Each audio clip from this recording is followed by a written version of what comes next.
Hello, my loves. Today we're going to look at some more Reddit stories, and if you've enjoyed a Reddit story, why don't you consider hitting the subscribe button? Maybe that's the notification bell too, and let's start with today's story. Try and get my team member fired, get deported. I am not sure if this is ProRevenge, so I will let you all decide. If not, let me know and I will move it.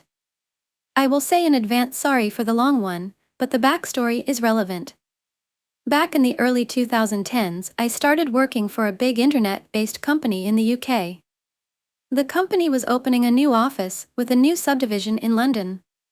When I started, there were two team leaders and the office manager. The two teams were the content team and the SEO Search Engine Optimization team. I was recruited to be the development team lead, that is web development. When I was interviewed for the job, both the office manager and SEO team lead were carrying out the interview. As you do in interviews, when they asked if this or that could be done, I would respond yes, of course, or you would get a better result doing X, Y, or Z. So, I got offered the job, and for the first year there was so much going on. As well as building a team, I also had a portfolio of websites that needed to be redeveloped and redesigned. It was at this point that some red flags started to pop up. I would have the SEO team lead, we will call him Andy, coming to me and telling me that I needed to do things the way he wanted.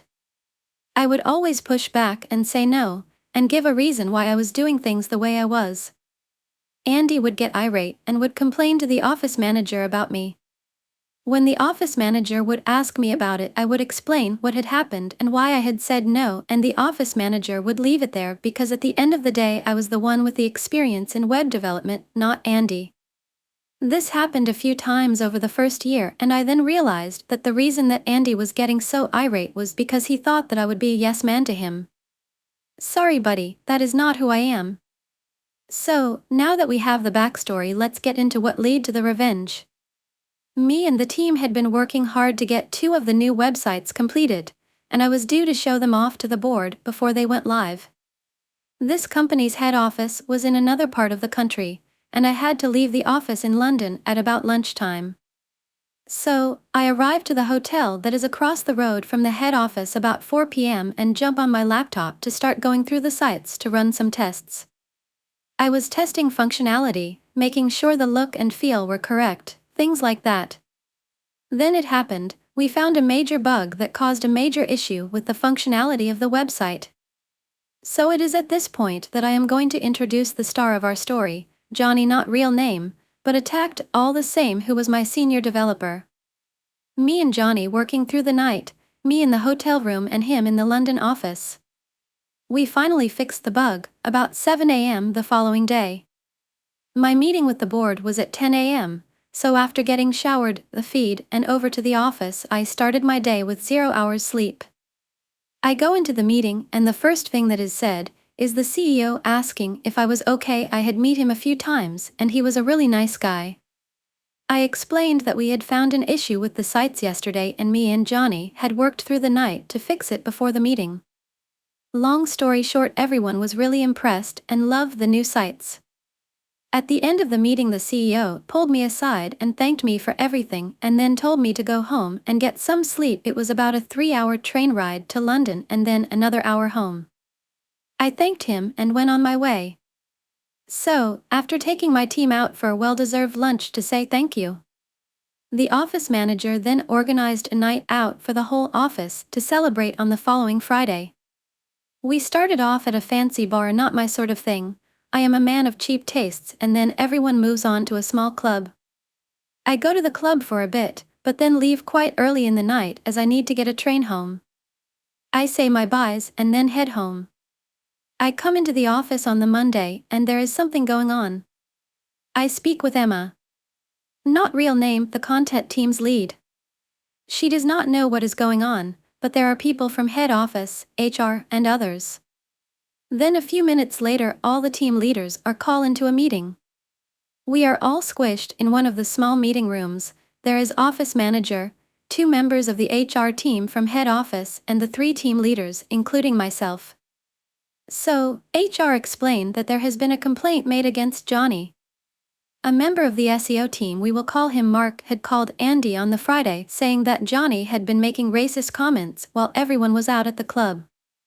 Both myself and Emma were taken aback. This was not like Johnny. On a side note, I felt that I need to explain the races of people involved. This is just for context and not an attack on anyone involved. Johnny, Emma, and I are white British.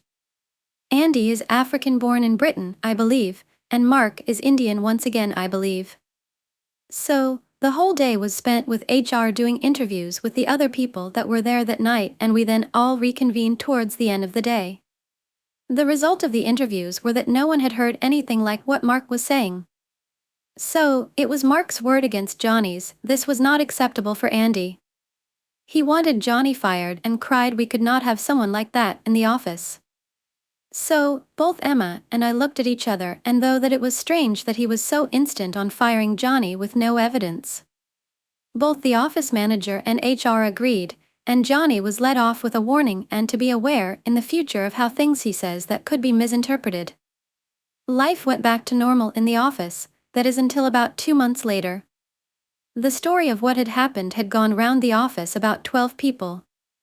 Then one afternoon, I was pulled aside by one of the guys on the content team, and he said that he had overheard Andy and Mark talking and thought I should know. We went into one of the meeting rooms and he laid everything out. What I heard made my blood boil, and I think had I been in a cartoon, steam would have been erupting from my ears. He told me that the racism complaint was faked and a plan that Andy had to attack my team because I would not bend to his demands.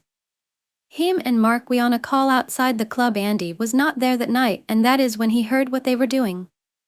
It later came out that their plan was to make the complaint against Johnny and get him fired, which would then lead on to Andy complaining that I was not fit to run a team if I let that sort of this happen under my leadership. My first question was why he didn't bring this up with HR in the interviews. He said that he did, but it was his word against both Andy and Mark. I thanked him for this and went on with what I was doing. I was pissed. There was no way that I was going to let this slide, but I knew that if I was going to go after them, I needed to have everything in place beforehand. I didn't tell Johnny what I had been told and asked the guy that told me to keep it to himself for now. I didn't want Johnny to get pissed off and do something that would get him fired or worse, affect any revenge I could dish out. So, I watched.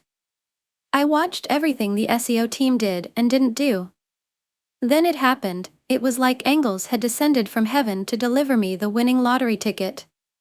The building we were in was a 3-story building with a main stairwell with a door on each floor to the offices. The stairwell also led to a door out to the street. At the time I was a casual smoker and used it to get a break from the screen and clear my head if something I was working on was not going well. So, I walk out of the door to the office and into the stairwell, and who is there? Mark of all people. He is on the phone, and he goes white as a sheet when he sees me. Now he is mid-sentence with the person on the other end of the phone, and as I am walking past, he is forced to carry on the conversation. I overhear, and from what he is saying I can tell that he is talking to a school or something like that. The conversation sounding like he was looking for information about applying and about a visa. I thought that was a strange call to be having, and something was fishy about it. I had my suspicions as to what was going on, but nothing concrete at this time. A few days later I was heading back up to the head office, and by that time we had a new office manager who lived near the head office, so was based there most of the time. When I got there, I dropped my things off at the hotel and headed over to the office. I went to his desk and asked to have a quick chat. I explained to him what I had overheard Mark talking about on the phone, and said that maybe the company might like to look at his visa status. So, a week went by and nothing seemed to happen. Then bam! He stopped showing up to the office. A few days later I got told what had happened from one of the other SEO team members. Mark had been fired with immediate effect for no longer having the correct visa to work in the UK. The company did not want to get involved in sponsoring a new visa for him. I don't know why. I started asking questions around the office, random chit-chat, and I found out that Mark is from Dubai and he was here on his wife's student visa. I don't know how that works, but it was all above board. I also found out that his wife's course had finished and that left them with a small window of time to get a new visa. That is when it all clicked. Now there are some doggy people in London and everywhere else, and they would set up these fake collages that would sign people up to get visas to live and work into UK. At some point before or after this saw a program on this, and normally these were set up in tiny offices that you couldn't swing a cat in, let alone be a collage. They were said as postal addressed for the collage, and they would charge a course fee to be enrolled and thus be able to apply for a student visa. So, what Mark was trying to do is to get enrolled in one of these collages so that he could stay in the UK and carry on working. I found out a few weeks later that Mark and his wife did have to leave the UK and go back to Dubai because he didn't have any money coming in to pay for his new collage course. By Mark. When I found out that Mark had been let go, I pulled Johnny aside and filled him in on everything. He could not believe it and was stunned that they would try and do that. I apologized to him as it was my fault that he had been targeted by them in a way to get at me. He would not accept it and said that I had gone above and beyond in defending him. Following on from this, I made it quite clear to Andy that I know what he and Mark had done, and I would not be forgetting it, and to watch his back I made sure we were not in earshot of anyone else. About 2 months later Andy handed in his notice and left the company, never to be seen or heard from again. I have told this story to some people over the years, and I have been asked so many times if I feel guilty for what I did. I always respond the same way: I feel guilty that Johnny was wrongfully accused and targeted. I don't feel guilty about what I did to Mark. You don't mess with my friends, family, or team. Story: Stepdad cheats on my mom, so we get revenge. Me, 24-year-old, my mother, 50-year-old, my brother, 23-year-old, my sister, 30-year-old, cheating stepdad, 45-year-old, Chris stepdad's coworker, 25-year-old, Betty. The other woman, 40-year-old, Darla. This may be a long one, apologies in advance. I moved in with my mom after her marriage of 25 years with my bio dad was ended. He was a manipulative asshole, but that's another story. Shortly after the divorce, my mom introduced me to her boyfriend at the time, Chris. Now, my mom worked as a corrections officer at the county jail. The boyfriend was a former inmate, in for a DUI. That should have been the first red flag, but my mom was grieving a long marriage, and I didn't want to push the subject. Chris seemed to make her happy, and that was enough for me. Me, bro and sis all moved in with mom and Chris, and we seemed to get along okay. Chris and I bonded a bit over our love of video games, and all seemed well. That is, until 2017. Due to Chris's prior DUI, he had to go in regularly for probationary checkups at the courthouse. One day, he didn't return, and we got a little worried. We then received a phone call from him, from Texas. Turns out, when he arrived at the courthouse that day, he was jumped by the FBI. His family from Texas was implicated on a number of gang and drug-related crimes, and due to a situation where he was in a vehicle during a drug handoff, he was on the hook as well. He ended up agreeing to testify against his family members in exchange for a shorter sentence, and allowed to be out of prison before the trial. My mom was distraught, and over the course of many phone calls over a year, they worked out their marriage plans when he returned. His store owner at the DQ he worked at allowed him to come back as well, back to his store manager position. Soon after, the drinking started. Now obviously, because of his DUI, Chris was clearly no stranger to drinking. He began to drink more and more, to the point where he was consuming half a 24-pack of beer a day. Chris was a mean drunk.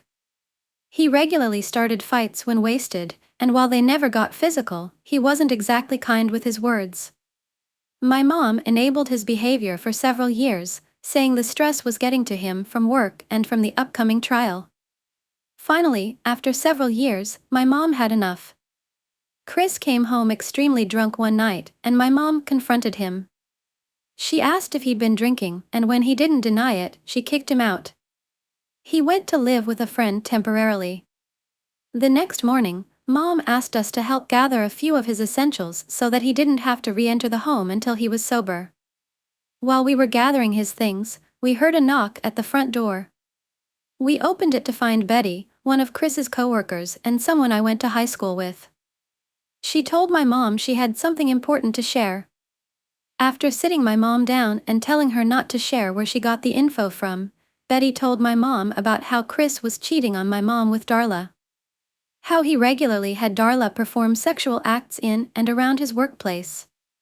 How Betty had caught them, and how Chris told her that if she ever told my mom, he'd fire her. He was the store manager. And finally, how Darla was pregnant. My mom was angry. After the initial shock wore off, she told us to round up all of Chris's things, and to dump it outside. We took everything of his out of the house and tossed it all in the alley behind our house. Chris had no reason or ability to return to the house. It was rented, with only my mom on the paperwork, so no issues there. In the meantime, she called and confronted him.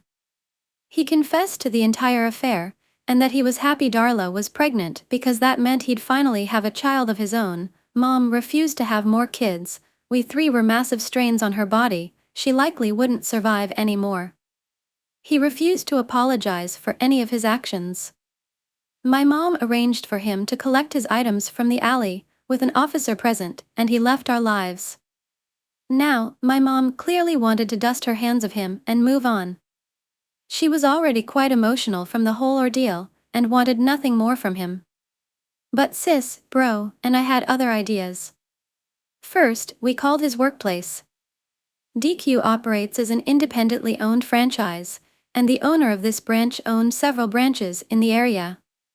He was also a good friend. We informed him of the sexual acts being performed on the premises, and he went through the processes of getting Chris booted from his position, and barred him from any of the branches in the area. Funnily, Betty got his position after he left, and now runs a tight and clean ship. Chris no longer had a job or a place to live, and so went to live with Darla in a town about an hour away. We found out that he started working at another DQ in that town, and informed the owner of that location of the situation. It took significantly longer, due to there being no current and decent actions occurring there, but eventually he lost that job too. Soon after, Chris began driving around our neighborhood, seemingly stalking my mom and our family, probably because of his job loss. Now, due to the whole situation in Texas, he never had his probation lifted for his DUI, and thus still did not have a license. He never had to drive when he lived with us, since work was local and we could drive him as needed. But here was, clearly driving around by himself when he shouldn't be. We contacted the police and informed them about Darla's vehicle in our neighborhood, and that we believed Chris was driving it, without a license. We told them to pull over the vehicle next time they see it, as it would likely be seen driving again. Sure enough, a few weeks later, we were told that Chris indeed was pulled over, and sent back to the local jail for driving without a license, and while intoxicated. The police also did a search of the home he was staying at, and found several guns at the premises. Since he was a felon, he was not legally allowed to have weaponry on the premises, meaning there was more jail time tacked on. By the time his jail time had finished, it was just in time for him to be sent back to incarceration in Texas for the trial. Chris's son was born while Chris was in prison. Darla evidently realized what an absolute ass Chris was, and cut ties with him while he was in prison. During his prison time, Chris started sending tons of letters to my mom, stating how sorry he was, pleading to take him back, and ranting about how it wasn't his fault, all in the same letter, mind you. Mom burnt every one of them. We moved on, moving out of state. Chris evidently got out of prison some years ago, and now lives in Kansas, struggling and fighting child support, which Darla sued him for. Mom now has a new boyfriend, who treats her right and cares a lot more than Chris ever did. Bro and sis moved on and out, and I still live with Mom, assisting her with the newly purchased home that we've been renovating. Lives looking okay. I was reminded of this by a chat with a coworker about cheaters, and thought to post it here for others to enjoy. Story: Revenge on a client who tried to throw me under the bus. I was pushing 40, and I'd learned a lot of lessons in more than 10 years of legal practice. But one of the most important lessons I learned was from an older lawyer that I worked for as a summer student, after the second year of law school. A lawyer has 3 duties, he told me: first to himself, second to the court, and last, the client. Always make sure you come first, and the client comes last. The reason? Because clients will fuck you, he said. They'll throw you under the bus without thinking twice. I should have stayed with this lawyer, but being young and an idiot, I had to go work downtown, and I'm still downtown now, but fortunately for me, I remembered this lesson, and it came in handy many years later when a client really did try to throw me under the bus. My client was this mid-sized company that did this and that and owned things here and there, not big enough to be listed, but it did have a pretty sizable real estate portfolio, and one day a building they owned burned to the ground. The company wanted to collect on the insurance, so they told Frank, a veteran salaryman, to deal with it. Frank was close to 60 and thought he knew what he was doing. He didn't need me to help him with the insurance claim, he told me. He had everything under control. Besides, lawyers are expensive. Some guys really get off on not paying legal fees, and Frank was one of those guys who gloated over every penny that he managed not to pay to the lawyers. I dealt with Frank a lot, and he was always nickel and diming me. The insurer is going to fuck you, I told Frank. It was only by luck that I even knew about the fire and the loss, because Frank had not asked for my help. He'd just let it slip one day, and since then, I'd kept on top of him, trying to get him to smarten up. I'd had to fight to get him to send me the proof of loss form to make sure he hadn't messed that up. Frank fucked up a lot, and I wondered sometimes how he had a job. But the proof of loss was okay, at least, so that was one less thing to worry about. You don't know that, he said. I could tell he just wanted to get me off the phone. I'm paid to know when insurers are trying to screw my clients, I said, and the insurer is going to screw you. They've been stringing you along for ages with requests and questions and paperwork, but they aren't going to pay you. Not unless you sue them. But Frank said he knew what he was doing, that it was all under control, and besides, he got along with the adjuster so great. The limitation period expires in 2 weeks, I said, and once that 2 weeks pass, it will be too late to sue. The moment that limitation period expires, they will stop taking your calls. You'll get a final email saying sorry, you're out of time, and that will be that. Don't leave this till the last minute. Let me sue right now, and you'll have the money in no time. Frank was like, sure, fine, whatever, don't bother me, I got this blah blah blah, and he got off the phone as soon as he could. I sent him the usual email with clear warnings and recommendations, which he ignored. I sent the email again, and then again as the limitation period approached, and again a couple of days before the deadline. I'm going to be at trial, and you won't be able to reach me, my final email said, but you have to sue. You have other firms on your list, so pick one and sue. He didn't bother to reply, and I went off to do my trial. The trial lasted a couple of weeks, and no email from Frank. Then a month passed, and another month, still no email. I figured he must have sorted things out. Maybe Frank was right after all, I said to myself, and then my phone rang. It was Frank. Remember that fire insurance thing we spoke about? We'd only spoken about it like a dozen times. I figured he was calling up to gloat, so I cut to the chase. So they paid out. That's great, Frank. You were right. He asked me what I was talking about, and could he see a copy of the claim? What claim? I said. The claim against the insurer. You know, that claim. Does that mean the insurer didn't pay? I said. He hung up on me, and then a few minutes later, my computer dinged, and there was Frank's email, talking about how we spoke, and he told me to sue, and he was worried when I hadn't sent him a copy of the claim, so he was following up to get a copy of the claim. I emailed him back. I take it that the insurer didn't pay you, just like I told you they wouldn't, and now that the limitation period is expired, they told you to jump in the lake, leaving you with a loss in the millions. Is that it? I'd made a mistake by not going over Frank's head when he wouldn't listen to me, but if I'd gone over Frank's head, I never would have received another file from him, so I didn't. But that was then, and this was now, so I carbon copy Frank's boss and his boss's boss, plus I carbon copy Bill, the client's in-house counsel. Bill acknowledged my email right away later that day. "Frank messed up," he said, "we know that. He's an idiot. So what do we do?" So his excuses didn't work? Nope. Bill explained that they'd summoned Frank to a boardroom, but his story didn't add up, given all the warnings I'd sent him. Besides, there would have been no reason for him to keep emailing the insurer if he'd told me to sue. Once the file goes to legal counsel, Frank's role was over.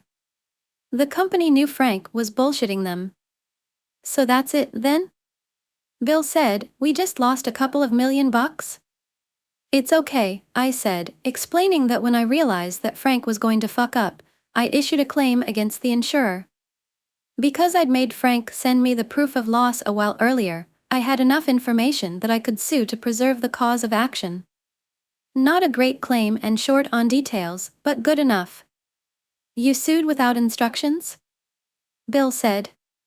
"Lawyers aren't supposed to sue without instructions, because if you do that, you're personally liable for whatever costs the other side incurs. It's a big deal to sue without instructions." "Yup," I said, "I sued without instructions." I pulled up a copy of the claim and emailed it to him as we spoke. "It's a little rough," I said, "but we can always amend." "Thank God." Bill said, "Can I leave it with you?" Of course he could.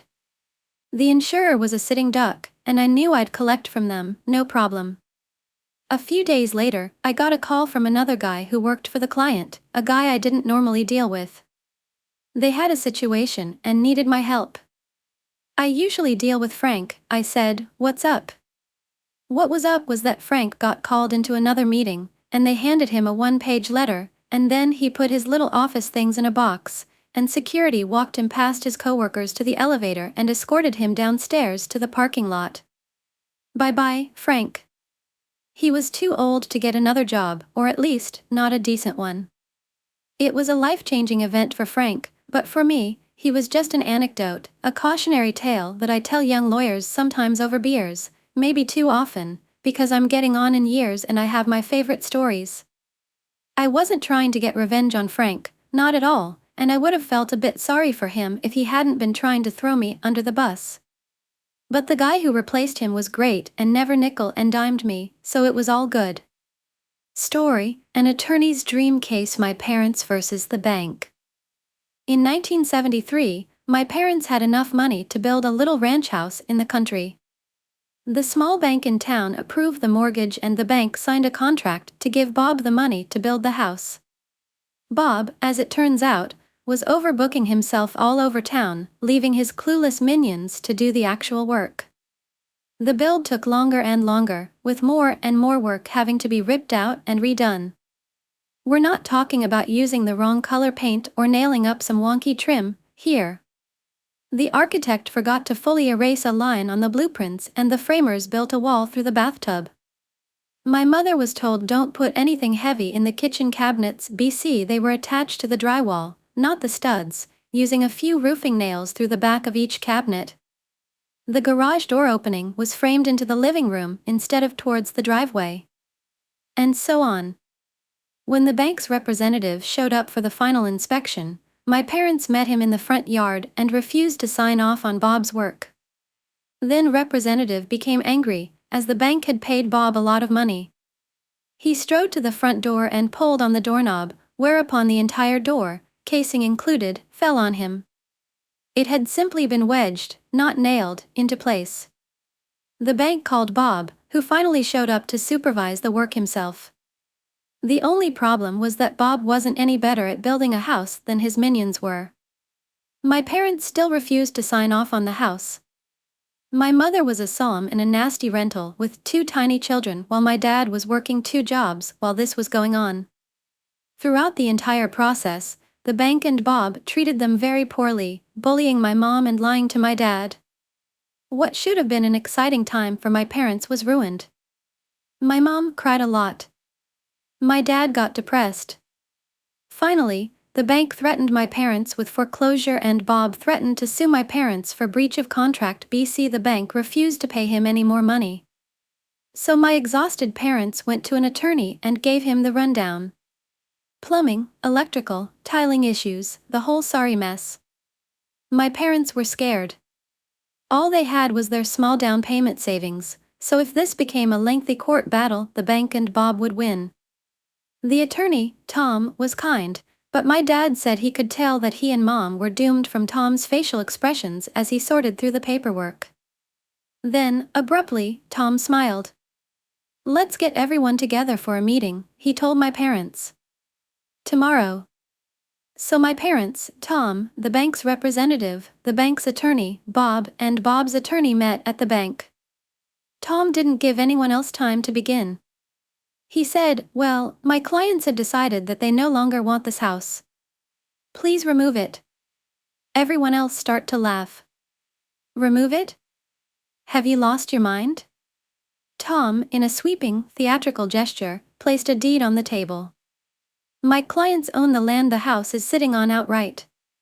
They no longer want the house. Get the house off my client's land." Bob's attorney stared at the deed, and then turned and stared at Bob. "You built a house on land you don't own?" Bob nodded. The bank's attorney started yelling at the bank's representative. "You didn't finance the land the house is on?" The representative stammered, No. Tom said firmly, "As I said, gentlemen, you're trespassing on my client's land. I expect the house to be removed and the land returned to its original state, at once." My dad said he'll remember the blank looks everyone on the other side of the table passed to one another for his whole life. Sure, the bank could foreclose on a house that wouldn't exist by the end of the week, with no way to recoup the money. They didn't even own the land it was on. Bob was out the 50% he'd paid out of pocket, plus he was on the hook for tearing down the house and removing it. On top of that, the bank would undoubtedly want him to repay the initial 50% they'd given him. Could they have gone after my parents? Sure. A foreclosure would have meant bad credit for my parents moving forward. They might lose their down payment. But to sign off on the house in its condition at that time would have meant thousands and thousands of dollars in cash to replace/repair everything from the roof to the basement before the house could be safely lived in. The bank knew my parents didn't have that kind of money. They're the ones who approved the mortgage. Suddenly, my parents were good people. It was all such a misunderstanding, and the bank and Bob couldn't do enough for them. The house was brought in line with the original blueprints and specifications immediately, at no extra cost to my parents, but at considerable cost to Bob. My parents signed the mortgage. Bob got the rest of his money, and just about broke even on the build. The bank's representative was fired. And Tom, attorney extraordinaire, got a stinging tale of triumph to recall to fellow attorneys for the rest of his life. Asterisk before you question this tale, please remember that 1973 was 50 years ago. Banks did things differently back then. Smaller rural banks, in particular, were not run the same way the bigger, city banks were. There were far fewer federal regulations, and in a smaller community people didn't always follow them, anyway. I'm pretty sure they don't always follow them now. Asterisk yes, they built a wall through the bathtub. No, I'm not making that up. I even left out how a plumber left his lunch bag on a partially built kitchen cabinet, but the cabinetmaker didn't feel it was his job to move the bag, so he left it there and built the rest of the cabinet around it. I don't know where Bob found these people, but they were gems, every one of them. Story: landlord put me through 3 years of hell. My landlord was a terrible human being. Honestly, calling him a human is even pushing it.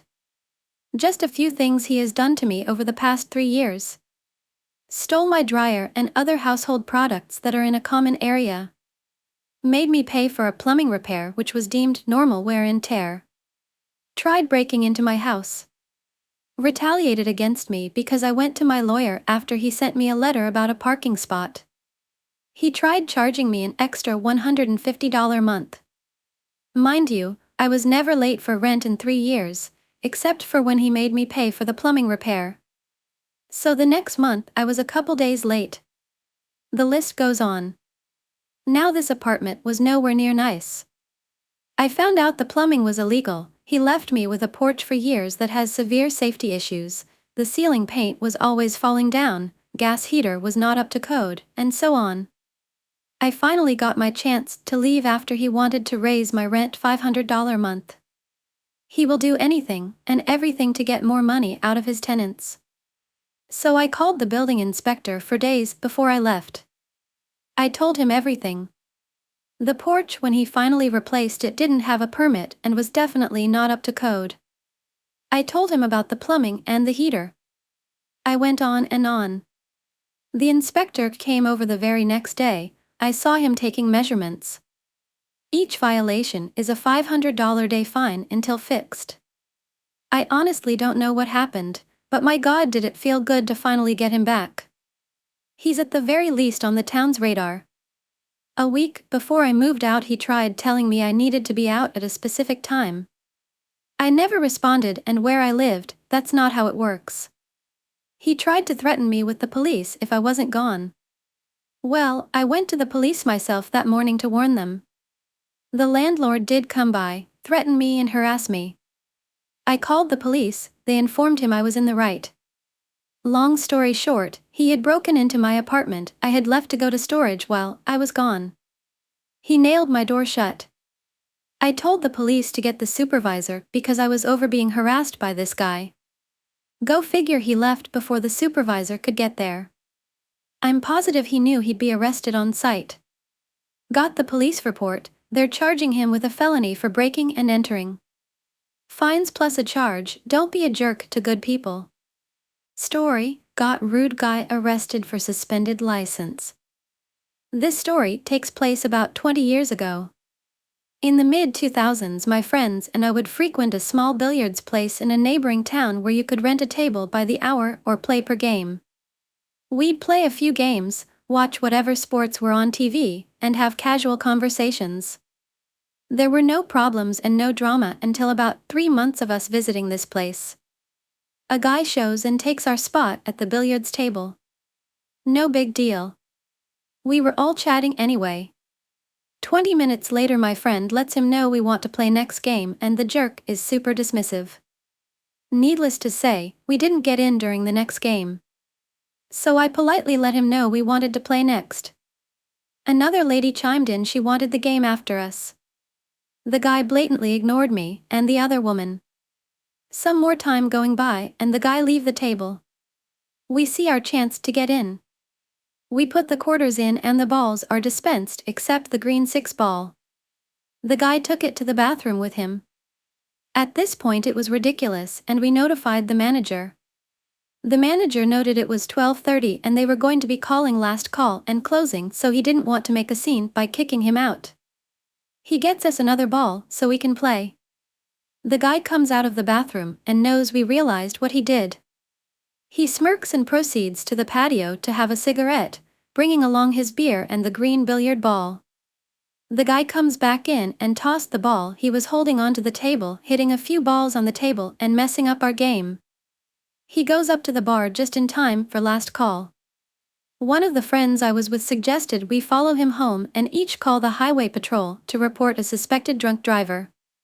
3 of 4 of us agree. So when he leaves, we used our trusty Nextel push-to-talk phones and coordinated several calls to the police. We provided details like license plate, vehicle, make and model and color, and mentioned the car nearly hit another vehicle, was swerving between lines and driving erratically. This was under a 15-minute plan.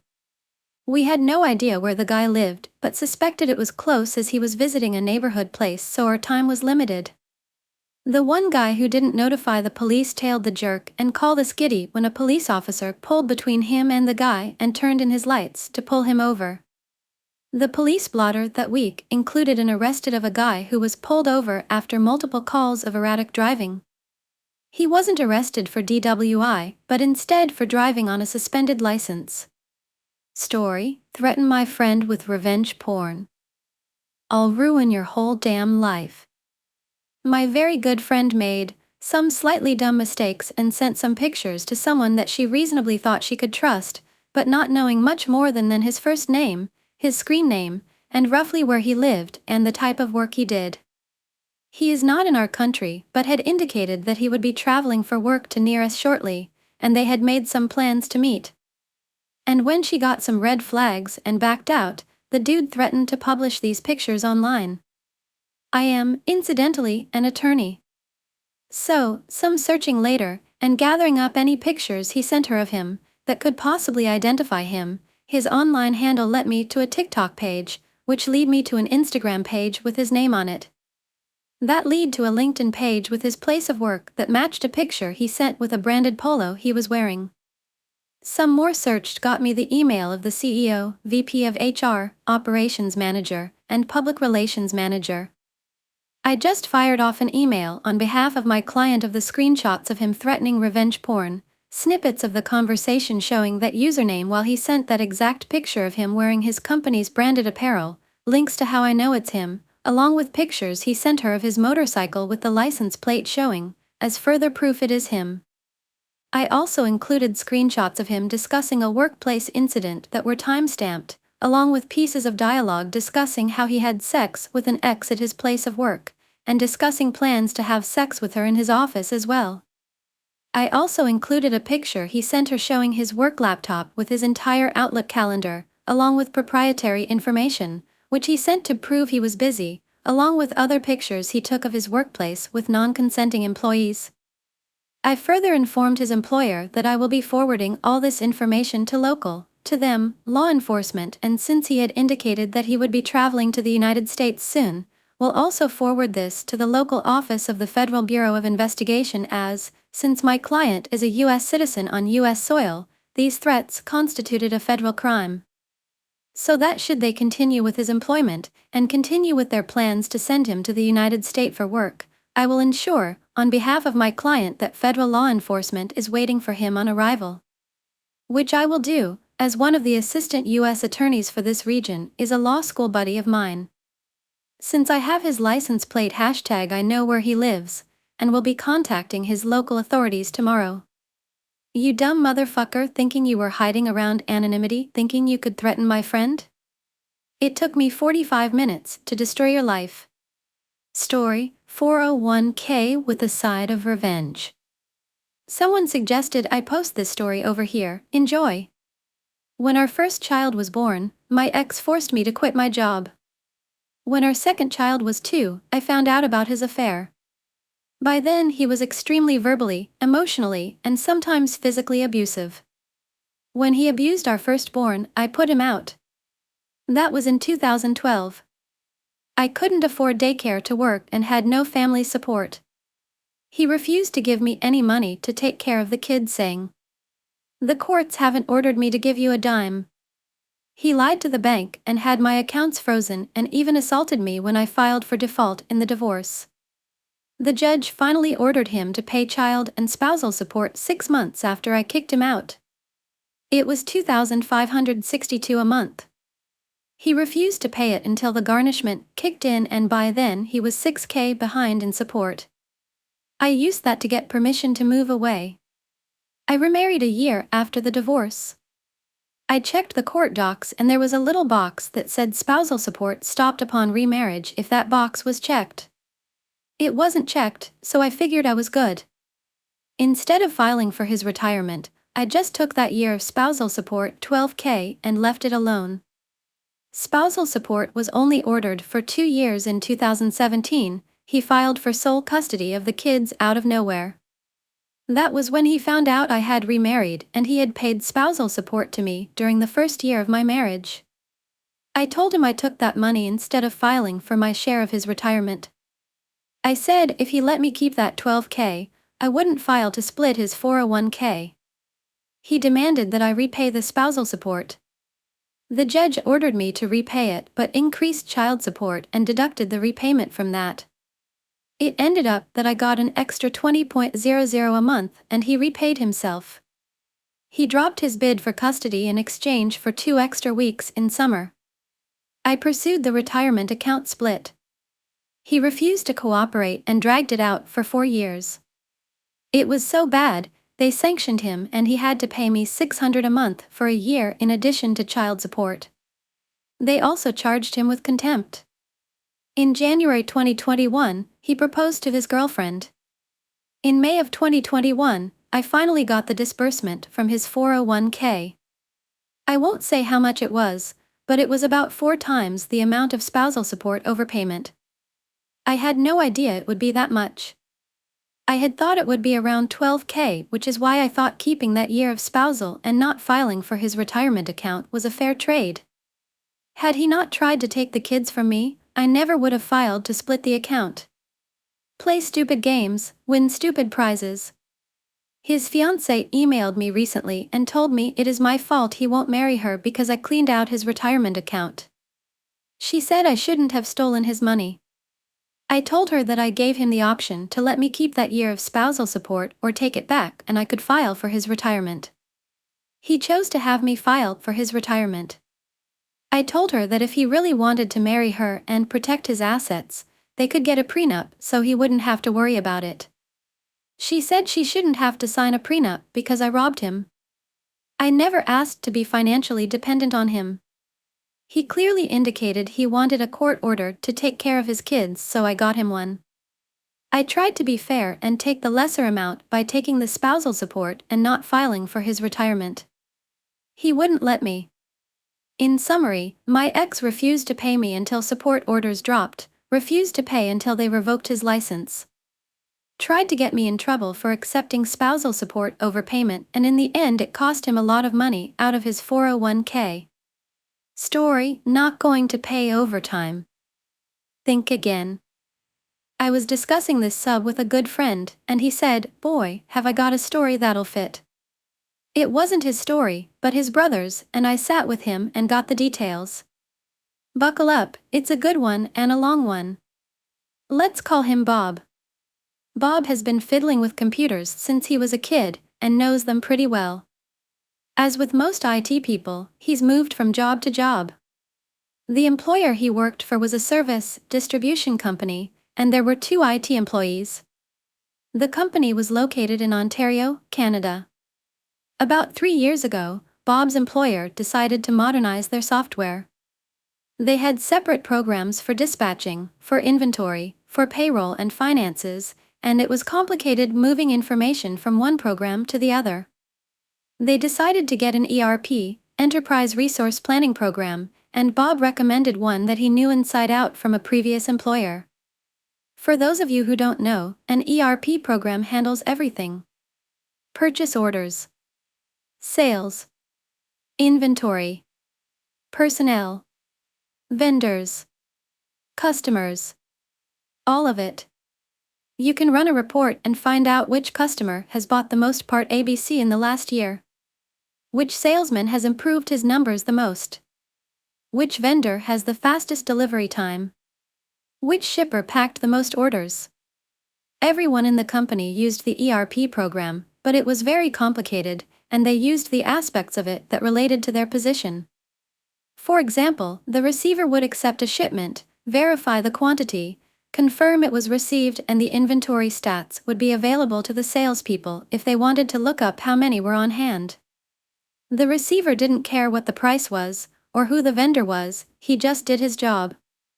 Bob was run ragged during the implementation process, but he managed to train most of the employees on their aspects, and after a few months, everything was running fairly smoothly. Bob still got tickets for tweaks in the operation of the software, and occasional hardware IT issues. Then the company decided to expand their footprint and was marketing into different time zones. That messed things up. Atlantic Canada is 90 minutes early, so if someone sent an email or an order at 8 a.m. their time, it would arrive at 6:30 a.m. Ontario time. Pacific Canada is 3 hours late, so an email sent at 3 p.m. Vancouver time would arrive at 6 p.m. This stretched out the day, so many staff came in early and worked late. Bob would arrive at 8 a.m. and there would be people that demanded his immediate assistance, and were annoyed that he didn't respond instantly, even though their request was submitted before his start time. Same with late in the day, his phone would ring at dinner time with people that wanted help right now. They decided to stagger his and his IT colleagues' shift times. Bob would start at 6 a.m. and work till 2:30, and his colleague would start at 10:30 a.m. and work till 7 p.m. Bob's colleague had kids and refused the shift change. The employer insisted. The colleague quit. That meant that Bob was the only person in the IT department. The employer said they would look to hire a new IT guy, but they had trouble finding one that knew the ERP system and they were offering well under a market value salary. Bob asked for a raise and was denied. Then he wanted overtime, and the employer told him that as an IT specialist, he was exempt from overtime laws in Ontario. Bob looked it up, and the employer was correct. This went on for some time, and he knew lots of IT people socially. They told him what the company was offering, and Bob knew that they wouldn't find another tech.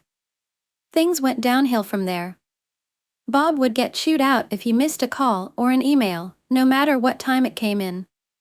He had to train new hires in the ERP system, as well as take care of the hardware. He asked repeatedly for better compensation, and was denied, so he planned to get a new job. Now here's the revenge. Bob had access to the entirety of the ERP program. When a user signed in, the time was logged, and even if they didn't sign out, after 15 minutes it would log them out anyway. Everyone in the company was on salary, and many of them came in early and stayed late. Ontario labor law states that even salaried workers are entitled to overtime after 44 hours a week, unless they were managers or supervisors. So Bob jumped into the program and ran a report for each employee that wasn't a manager. All the way back to when the ERP program was started. Then he reached out to an employment lawyer and got the okay to refer employees to him. Bob lined up another job, and after he left, every employee in the company got an email with an Excel sheet showing the hours they had put in past 44 hours a week. The subject line said you're legally entitled to overtime pay. In the body of the email was the lawyer's name. The shit hit the fan. Almost every employee authorized the lawyer to negotiate with the company on their behalf, and the company had to pay a ton of money. All the company had to do was pay Bob for the extra work he put in. Instead, they had to pay almost everyone. Story: a lawyer's pro-revenge on his boss. This opinion is shit, my boss told me. He'd been a lawyer for 3 years, and the firm assigned me to him for training, to show me, junior counsel, how to be a litigator. I disliked my boss for a number of reasons. He knew no law, and he expressed himself badly in writing. For a litigator, that's like strike 1 and 2 right there, and strike 3 was this: he had no balls. He was actually scared of going to court. I noticed this when he took me to assignment court one day, and when it was his turn to speak his hands were shaking. He was scared, in fucking assignment court, where all you do is set a trial date. What's wrong with what I wrote? I said. Not what I asked for, he said, turning away. But when I checked the memo he'd emailed me 2 weeks earlier, I saw that the opinion I wrote was exactly what he asked for. I knew what was up. He was going to delete my dockets for writing the memo and then claim he did it himself, thus leaving quite a bit short of my docketing quota for the month. I knew that he would do this to me because he'd done this before. I knew that my memo would wind up on a partner's desk without my name on it. I knew that for a fact, because the firm I worked at was one of the first in the city to have a really good internal network. We were using email for internal communications before the internet became a thing. So the firm was way ahead in terms of technology, but not in terms of security, and not long after I joined the firm I learned how to surf away on the firm's hard drive and find interesting things, like evidence that my boss was plagiarizing my work. My boss was the very model of the young downtown lawyer. His perfect shoes always gleamed. He wore bespoke suits because he came from money. Everyone just took it for granted that he was on the partner track. I, on the other hand, was well on my way to nowhere special, so maybe he thought it was okay to fuck with me. If so, that was a big mistake on his part. I didn't like having my billable hours fucked with. I seriously resented it, because I was already being targeted as one of the juniors who doesn't dock it as much as he should, and I was getting pushback from the partner who headed our team. I told the partner what was going on, but he didn't care. It was like being back in middle school and showing up in the office with bruises on my face and the principal saying boys will be boys and sending me on my way. "You'll just have to work harder, or smarter," the partner said when I reported the latest bullshit thing my boss did to me. I couldn't work harder. I was doing the usual 6 days a week lawyers downtown are forced to do, but I could work smarter, and that night I thought up a plan. Christmas was coming, and I thought I'd give my boss a little present. It landed on his desk on December 24th, in the form of a memo purporting to be from the partner that my boss reported to. The partner was an old guy, and not really on board with emails and computers, so he did everything old school, on paper.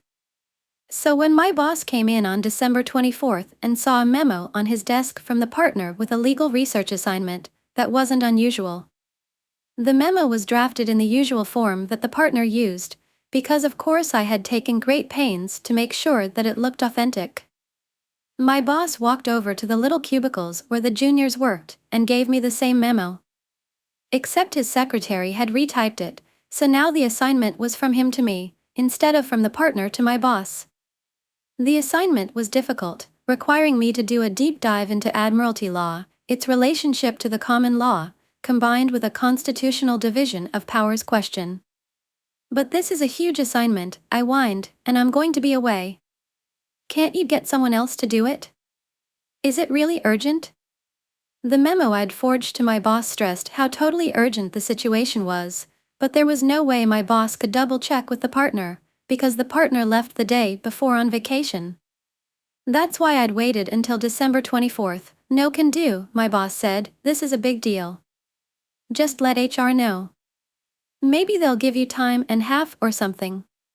He turned his back and walked away, thinking he had ruined my holidays. But he was mistaken. You see, I'd written a paper for a third-year course that was basically the same thing as the research assignment in the memo. So the only work I had to do was to find the old floppy disk with the draft on it, fiddle with it a bit, and voila, a very detailed and very long memo on an obscure point of admiralty law, with references starting back to Lord Coke's day. So I put the memo together and took my holidays as planned. I wasn't traveling anywhere, because I had no money, but I saw my family and stayed in town, and I made a point of dropping by the office during the holidays, sending an email or two, establishing that I was around, and docketing all my time for the huge amount of research I was allegedly doing. So the holidays end, and I'm sitting in my shitty little cubicle with a huge stack of work to do, and my boss comes up to me, in one of his bespoke suits with a gold tie pin and cufflinks to match. He was wearing a gold watch, too.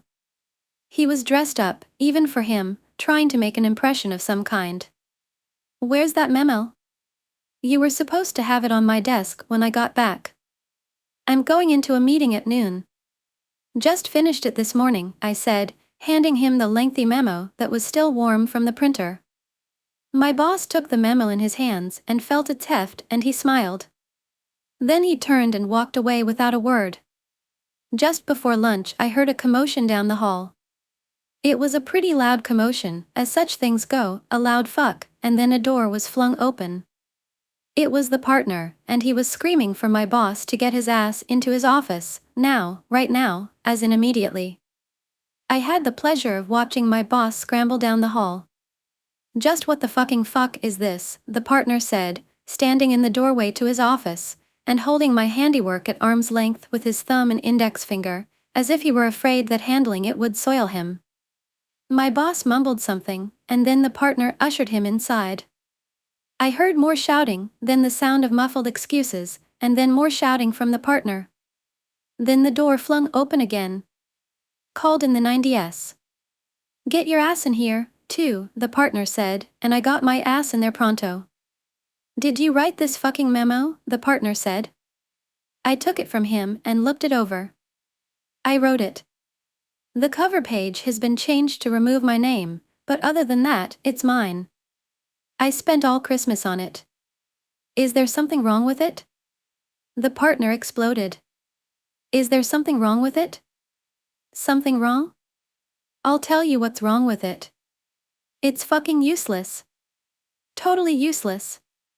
I explained that I'd followed my boss's instructions to the letter, and that I'd docketed more than 100 hours on it. At this, the partner really went nuts, and told me to go back to my desk and fetch him the memo from my boss.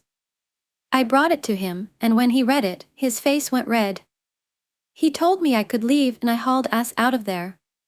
From my little cubicle, I wasn't close enough to hear the full chewing out my boss got, but I heard the details through the grapevine over the next few days, about how the partners were seriously pissed that my boss had wasted over 100 hours of a junior's time on a useless task that was obviously a prank, and how had my boss not realized that he was being pranked? Was he an idiot? I wasn't blamed at all, of course. I had been working under my boss's close supervision. My boss didn't get fired, but there were some good outcomes for me.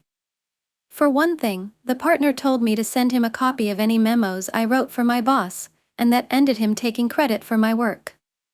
My boss also stopped deleting my dockets for my research.